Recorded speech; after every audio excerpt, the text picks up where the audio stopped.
Hello everyone, welcome back to my channel. आज हम SST का लेसन नंबर 10 और वाटर रिसोर्सेज पढ़ेंगे। इसमें हम टॉपिक कवर करेंगे importance of water, main means of irrigation in India, dam and multipurpose projects. Water resources मतलब पानी के स्रोत। पानी सभी के लिए, चाहे वो जानवर हो, चाहे वो ह्यूमन बीइंग्स हो, इंसान हो, सभी के लिए पानी बहुत जरूरी है। Human beings, plant and animals need water to stay alive. इंसान, पेड़ पौधे या फिर जानवर, सभी को पानी की जरूरत है जिंदा रहने के लिए। We need water for drinking, bathing, cleaning, washing, cooking and many other day-to-day activities. पानी हमें पीने के लिए, नहाने के लिए, साफ सफाई के लिए, वॉशिंग के लिए, कपड़े वगैरह जब हम धोते हैं, कुकिंग के लिए, खाना बनाने के लिए और बहुत सारे और भी एक्टिविटीज करने के लिए पानी हमें चाहिए होता है। Water is needed in the factories to run machine and to make different things we need.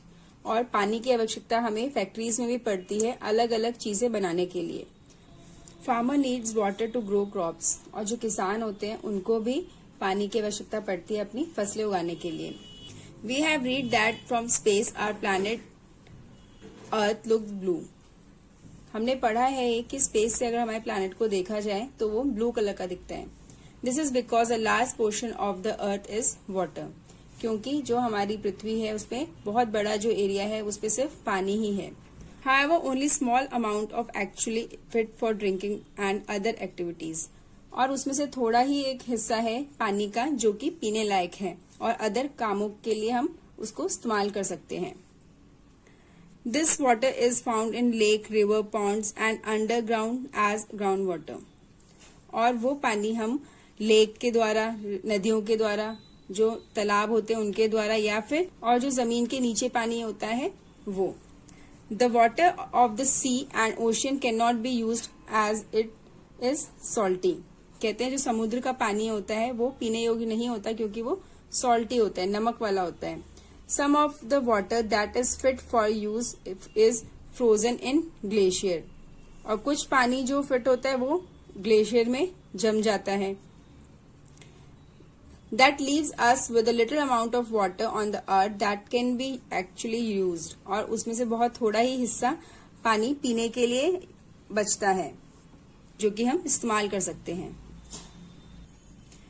Next आता है means of irrigation. Farmer in India depend largely on rain. जो इंडिया के किसान हैं वो ज्यादातर बरसात के ऊपर ही निर्भर रहते हैं। But the amount of rainfall is not fixed. पर जो बरसात है उसका कोई अमाउंट फिक्स तो है नहीं कि इतनी ही बारिश होगी जो कि उनकी पूर्ति हो जाए। कभी कम हो जाती है, कभी ज्यादा, तो उसका कुछ रेशियो फिक्स नहीं है। Also the distribution of rainfall is not uniform. और वो यूनिफॉर्म भी नहीं, मीन्स कोई उसका पर्टिकुलर नहीं है कि इतनी ही होगी एक बार में जिससे उनकी पूर्ति हो जाए। This means that while some places get good amount of rainfall, other do not. और कई बार ऐसा होता है कि कुछ जगहों पे बहुत अच्छी बारिश हो जाती है और कहीं पर बिल्कुल भी नहीं होती। More over it does not rain all through the year. और ज्यादातर ऐसा भी नहीं होता कि पूरे साल भर बारिश होती रहे। Our government and farmers have developed efficient means of irrigation to reduce our dependence on rain. और जो हमारी सरकार है और जो हमारे किसान हैं उन्होंने एक नया तरीका डेवलप किया सिंचाई के लिए, जिसकी वजह से उनको बारिश पर डिपेंड नहीं रहना पड़ता। The most common means of irrigation in India are. Bharat में सबसे ज्यादा जो इस्तेमाल होने वाले जो तरीके हैं सिंचाई के लिए वो हैं canals, tubewells, wells and tank. इनके जरिए वो आराम से अपने खेतों की सिंचाई कर पाते हैं। नेक्स्ट आता है canals. Canals are wide channels through which water from the river और dams is diverted to fields. Canals वो है जिसके जरिए नदियों और जो डैम्स होते हैं उनका पानी खेतों की तरफ मोड़ दिया जाता है। Since the canals are made by human beings. और वो कैनल्स जो होते हैं वो ह्यूमंस, इंसानों द्वारा बनाई गई एक तरीके की नदियां हैं। They are also called man made rivers. और इसलिए उनको मैन मेड रिवर्स भी बोला जाता है, मतलब इंसानों द्वारा बनाई गई नदियां। India has very good network of canals. भारत में जो कैनल्स है उनका बहुत अच्छा नेटवर्क है। Some of the big canals in our countries are. India में कुछ बड़े कैनल्स हैं जिनके नाम है Indira Gandhi canals, Agra canals, Sirhind canals and western Yamuna canals. Canals irrigated about 40% of the total irrigated land. जो कैनल है वो 40% इरिगेटेड लैंड को कवर करती है. मतलब जहां पे भी सिंचाई होती है उसमें से जितना भी एरिया सिंचाई के लिए पूरे भारत में उपलब्ध है उसमें से 40% को कैनल्स ही कवर करती है. Canals are very common in northern plain, specially in Punjab, Haryana, Uttar Pradesh and Bihar. कहते हैं जो कैनल्स हैं वो सबसे ज्यादा पंजाब, हरियाणा, उत्तर प्रदेश और बिहार में इससे सिंचाई की जाती है. Do you know the reason? आपको पता है इसका reason? Wells. Farmer prefer wells to irrigate small field. जो फार्मर होते हैं वो जो छोटे छोटे खेत होते हैं उसमें ज्यादातर उनको आसानी रहती है कुएं से सिंचाई करने में. Irrigation through well is practised in the part of Uttar Pradesh, Rajasthan, Maharashtra and Tamil Nadu. और ज्यादातर सिंचाई उत्तर प्रदेश, राजस्थान, महाराष्ट्र और तमिलनाडु में कुएं से ही की जाती है. In these states, the water level is high and the soil is soft. It is easy to dig well in these area. कहते हैं इस एरिया में जो मिट्टी है बहुत ज्यादा सॉफ्ट होती है, वाटर लेवल यहाँ का बहुत ऊपर है, तो इसीलिए वहां पे कुआं खोदना बहुत ही आसान है. Uttar Pradesh has largest area under well irrigation. Uttar Pradesh का बहुत बड़ा भाग जो है वो केवल कुएं द्वारा ही सिंचाई करता है. नेक्स्ट आ जाता है tube wells. When the underground water is very deep, whole and bored with the help of drilling machines. कहते हैं जब अंडरग्राउंड जो पानी होता है, जिसका लेवल होता है पानी का, वो बहुत ज्यादा नीचा होता है, गहरा होता है, और वहां पर होल्स किए जाते हैं बड़े बड़े, जो कि ड्रिल मशीन्स के द्वारा किए जाते हैं. Pipe are put in these bores. और वहां पे बोर्स जो किए जाते हैं उनमें पाइप्स डाली जाती हैं. Water is bought out with the help of the electric pumps. और पानी को मशीनों के द्वारा, इलेक्ट्रिक पंप के द्वारा ऊपर खींचा जाता है. Such well are called tubewells. ऐसी कुएं को ट्यूबवेल्स कहा जाता है. Tubewell are widely used in Punjab, Haryana, Uttar Pradesh and Bihar. और जो ट्यूबवेल्स है वो ज्यादातर पंजाब, हरियाणा, उत्तर प्रदेश और बिहार में इस्तेमाल किए जाते हैं. नेक्स्ट आता है tank. Tank are the oldest means of irrigation in India. Tank सबसे पुराना तरीका है सिंचाई का. In the southern plateau it is difficult to dig a land because it is rocky. कहते हैं जो साउथर्न प्लेट्यूज है वहां पर खुदाई बहुत ही मुश्किल है क्योंकि वहां की जो जमीन है वहां पे बहुत ज्यादा पत्थर है. So people collect water in the tank during the rainy season. और जो वहां के लोग हैं रेनी सीजन में टैंक्स में पानी को इकट्ठा कर लेते हैं. The collected water is use for irrigation. और जो इकट्ठा किया हुआ पानी होता है उससे वो सिंचाई करते हैं. Tanks are commonly used in Tamil Nadu, Andhra Pradesh and Karnataka. जो टैंक है वो ज्यादातर तमिलनाडु, आंध्र प्रदेश, कर्नाटका में इस्तेमाल होते हैं. नेक्स्ट आता है dams and multipurpose projects to ensure regular supply of water to canals. कहते हैं जो लगातार कैनल्स में पानी पहुंचाया जा सके उसके लिए dams have been built across the big rivers. और डैम्स बड़ी बड़ी नदियों पर बनाए गए. These dams serves many These dams serve us in many ways. और ये डैम्स हमें बहुत प्रकार से फायदे पहुंचाते हैं.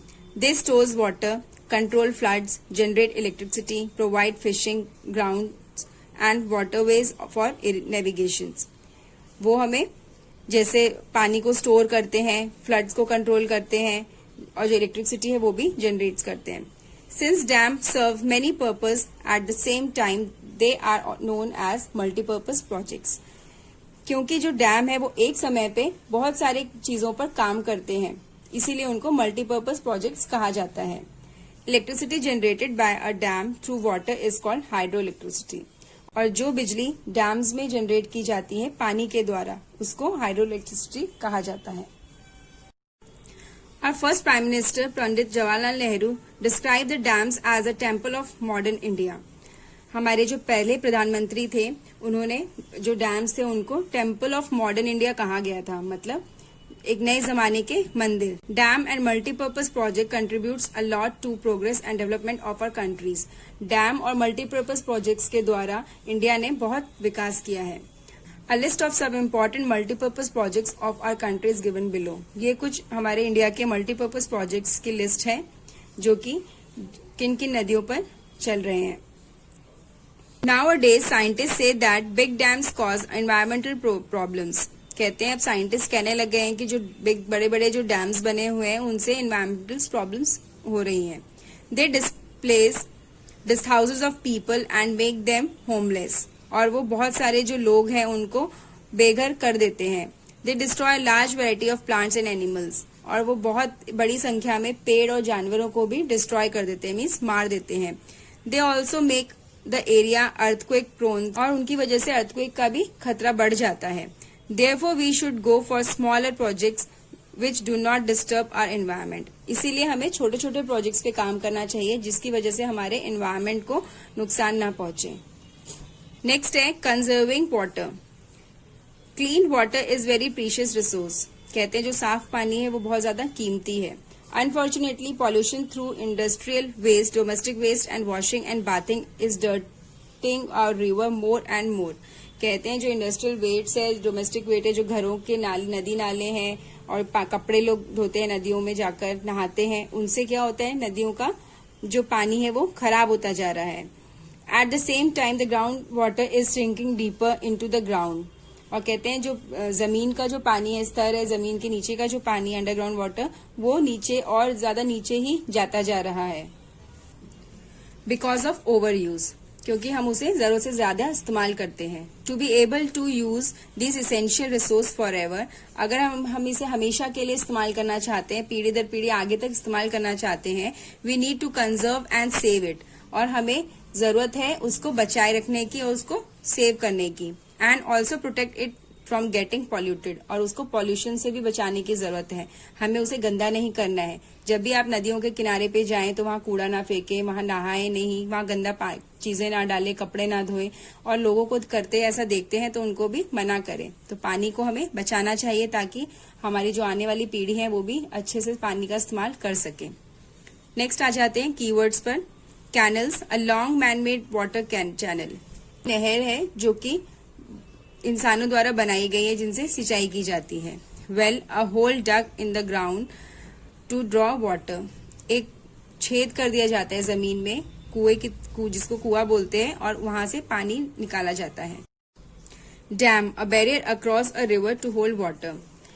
नदी के बीचों बीच एक बैरियर्स बना दिए जाते हैं, रुकावट कर दी जाती है जिसकी वजह से पानी वहां पे रुक जाता है, इसको डैम बोलते हैं.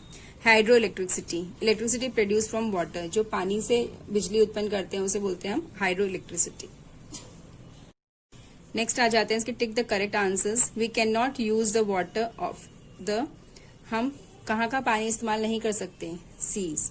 Water is found in frozen form in the glaciers. पानी जमे हुए फॉर्म में हमें कहाँ मिलता है. Which of the following are somethings can not the man made rivers. इनमें से कौन सी चीज है जो कि मैन मेड रिवर्स जिनको बोला जाता है. Canals. Farmer prefer dash to irrigate small field. छोटे छोटे खेतों की सिंचाई करने के लिए जो फार्मर्स होते हैं वो क्या इस्तेमाल करते हैं. Wells. Irrigation through tank is common in. Tank से इरिगेशन कहाँ पे कॉमन है. Karnataka. Match the following. Mettur, Kaveri, Tehri, Bhagirathi, Hirakud, Mahanadi, Farakka, Ganga, Pong, Beas. Next है C. Tick the correct words given in the bracket. The Indira Gandhi canal provide water to Rajasthan. Underground water can be drawn through tube wells. Uttar Pradesh has the largest area under well irrigation. The land in the southern plateau is rocky. A dam also help in flood control. Next आ जाते हैं हम question answers पर. Why has the government developed means of irrigation? सरकार ने क्यों develop किया means of irrigation, मतलब सिंचाई के साधन क्यों डेवलप किए गए. Our government has developed means of irrigation to reduce our dependence on rain. Question number 2. What are the main means of irrigation in India? Canal, tube wells, well and tank are the main means of irrigation in India. Next question number 3. What are the uses of well and tube wells? Wells and tube wells are used for many purposes. They are used for irrigation, They are even used for drinking purpose. Well and tubewell's water are even used for domestic purpose.